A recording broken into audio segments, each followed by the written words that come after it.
President Emerson Mnangagwa and his government has been attacked again.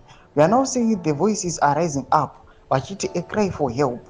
The unseen struggles of our celebrities. Sana mna mashoko arikubuda nyogwa panapa navanhu vari kunzenda vachiti aiwa the state yenyika panguva ino yakutosirisa kufa kurita macelebrities aiwa nevese vagari venyika yezimbabwe nokuda kwekushayikwa kwezvipatara zvinyatsi kuonekwa kunzi zviri modernized panguva ine kuri kusiririsa, but at the same time zvigananda zviri kuonekwa zviita zvazvinoda. Sana mena kwaunodanyirwa panapa ibo subscribe or like out on the bell icon tipita panapa find the extra danyira chiti the story of Maraba's final day is a heartbreaking reminder of the often overlooked struggles of our beloved celebrities.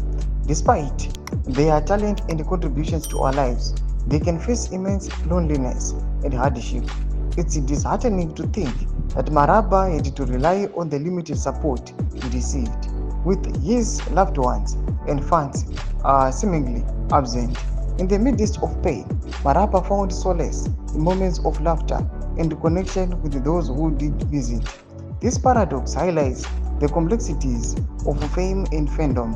While we celebrate their work, do we also take care to support them as individuals? Maraba's situation serves as a poignant reminder to re-evaluate our relationship with the celebrities. Let's ensure that those who bring joy to our lives receive the care and compassion they deserve. May we learn from the story and strive to be more supportive and present for those who entertain and inspire us. Mashoko arikubuda panapa vanhu vachiti aiwa the story aiwa yaMaraba iri kusiririsa kwazvo panguva inoi. Yatoona kuti aiwa anotisiya panguva inoi aiwa nemafiro ari painful. Tinyatso kuona kuti aiwa the government kana the regime panguva inoi ndo iri kukonzeresa zvayo kuti vanhu vafe zvinosirisa kudai. Todzeba funguro enyu muri kudii pamusoro pechitiko ichi? Comment section medu. Subscribe or like, hit on the bell.